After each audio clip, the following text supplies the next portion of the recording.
Hello, I'm Sharon Tong. Welcome to In Parliament.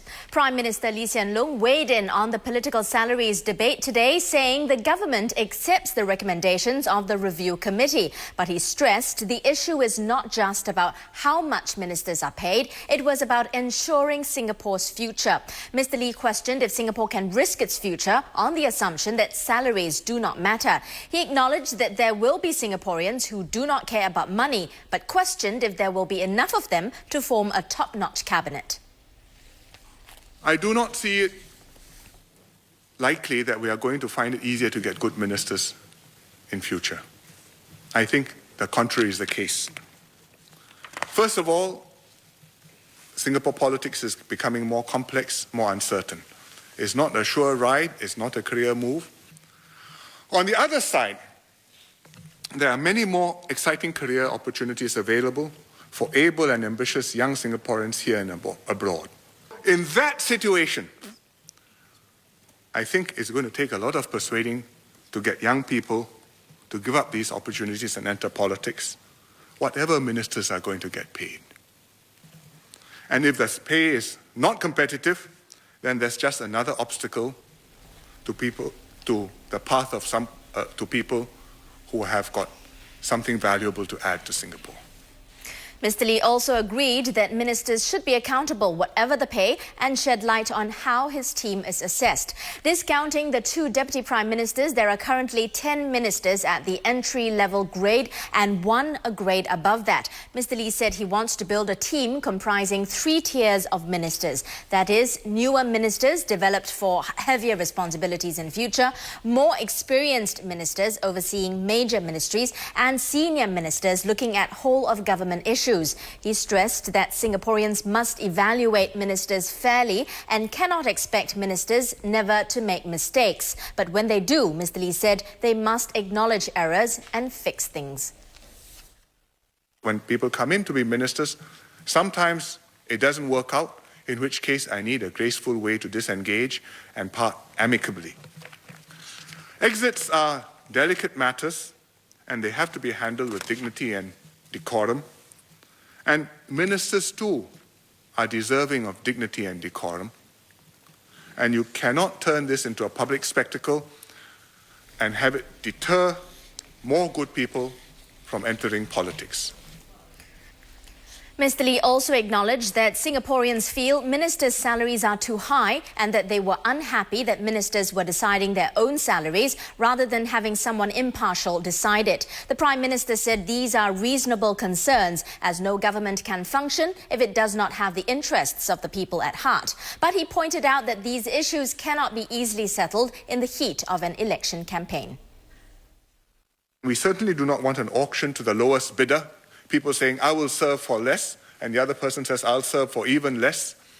And you think that if you choose the cheapest one, you get the best value for money. It's about ensuring that Singapore always has a good government, leaders who care for our people and our country, who have strong abilities to carry out the responsibilities of ministers, and to have more than that, the character to handle pressure and the mettle to provide steady leadership in a crisis. And if we can get that right, then we can protect what we have achieved and build better lives for all. If not, then the little red dot will become the little black spot. Now, summing up his speech, Mr. Lee said he did not expect this to be the last word on ministerial salaries. But as Prime Minister, it was his responsibility to tackle this difficult issue and put in place the right team and system to take Singapore forward. Mr. Lee said he hoped Singaporeans would be able to understand this bigger picture. Now, MP for Sembawang GRC Vikram Nair has highlighted what he sees as similarities between the proposals on political salaries by the Workers' Party and the recommendations put forward by the Ministerial Salaries Review Committee. He said while the Workers' Party suggested that an MP's allowance be set at 20% of a minister's pay, the committee recommended 17.5%. He said proposals for the benchmark salary of ministers were also similar. But he pointed out that the committee's entry-level minister's salary proposal at $46,750 was lower than the opposition party's suggestion of about $55,000. He also took issue with non-constituency MP Gerald Giam's decision to oppose the motion tabled by Deputy Prime Minister Teo Chee Hean. Given how much common ground there is between the parties, it is stunning that he would actually want to oppose a motion that, in my view, is extremely progressive and brings us much closer to the Workers' Party's ideas than anyone has ever proposed before.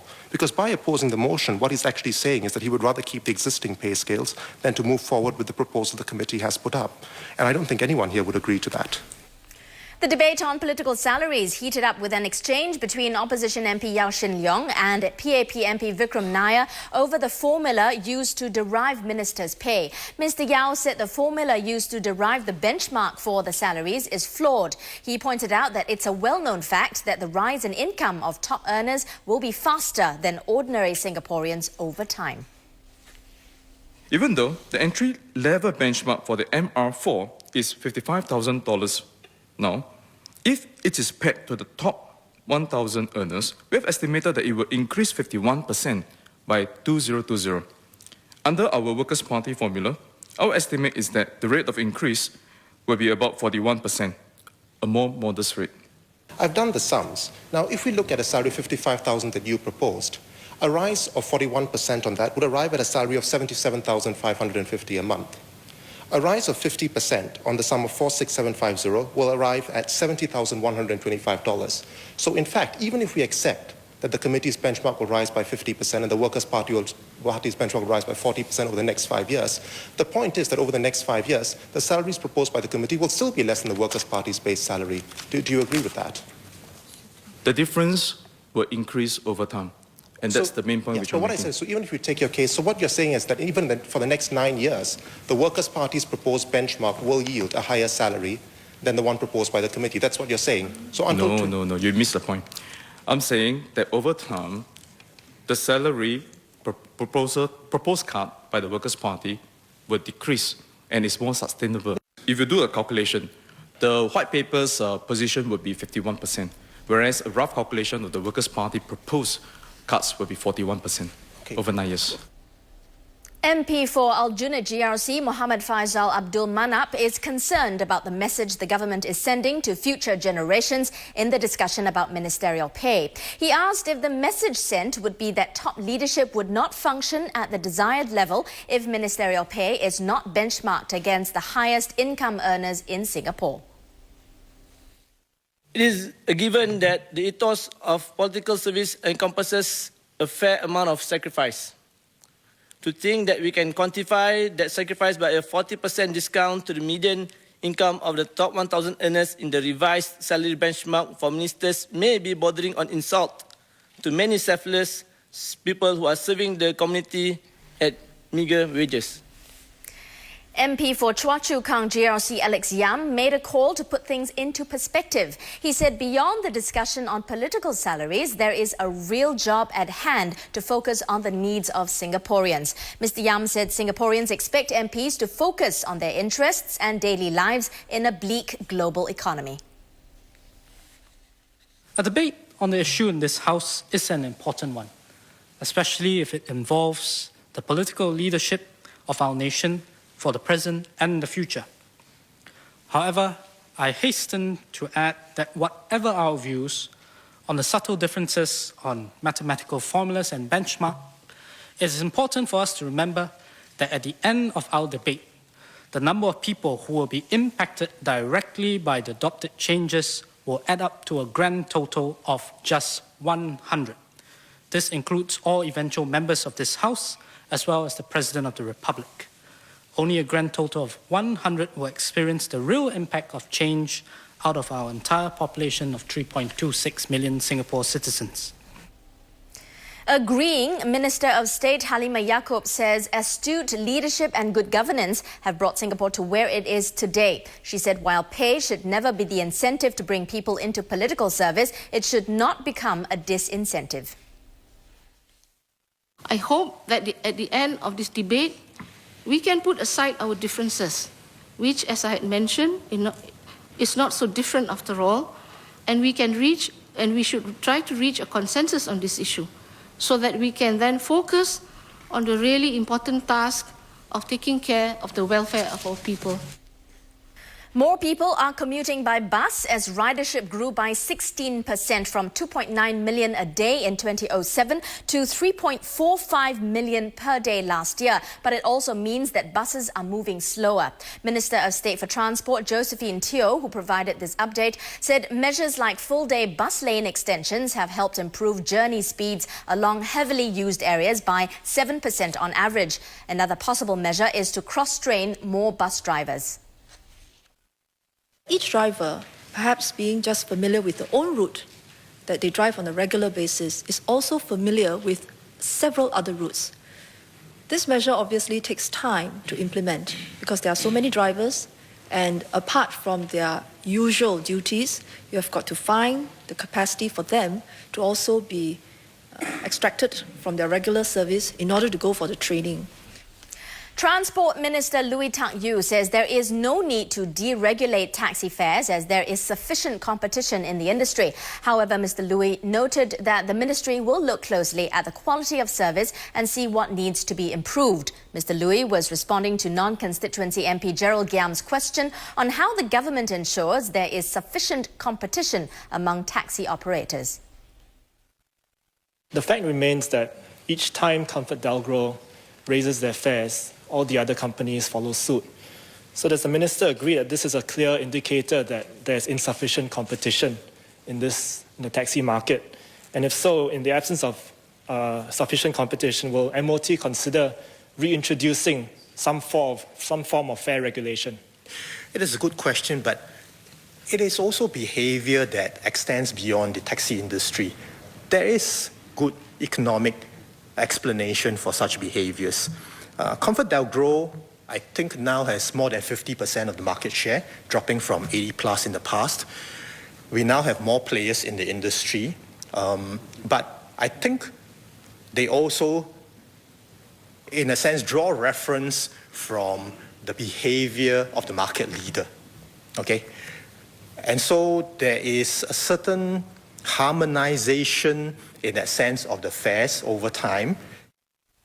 National Development Minister Koh Boon Wan has pledged to work with MP Denise Phua to find the best solution for residents affected by the state acquisition of Rochor Centre.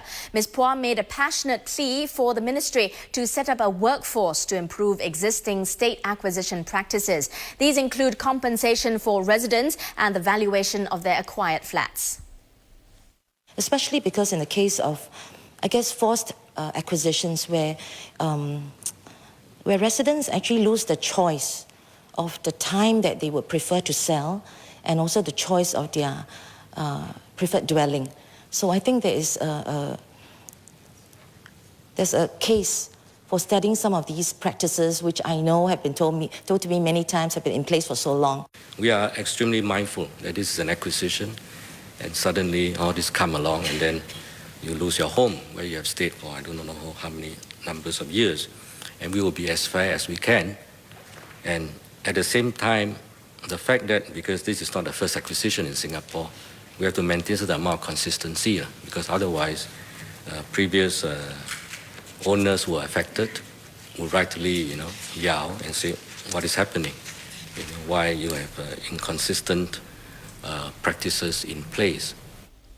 The government is working with tripartite partners to identify more measures to raise productivity levels, which will in turn lead to higher wages and better employment terms for low-wage workers. Minister of State for Finance Josephine Teo said this in response to a question from MP Zainuddin Nordin on the steps taken by the government to support the Best Sourcing Initiative or BSI scheme. She said details will be announced at a later date.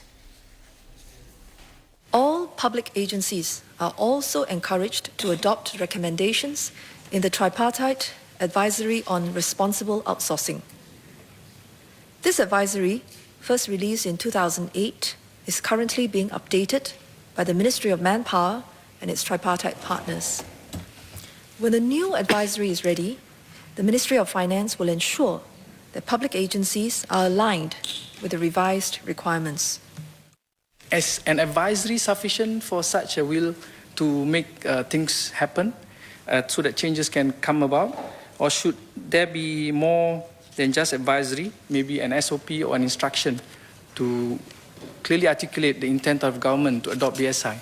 When we issue an advisory and supplement it by a finance circular, the instruction and the signaling given to the ministries is that this is something to be taken very seriously, and we want them to incorporate into their procurement procedures.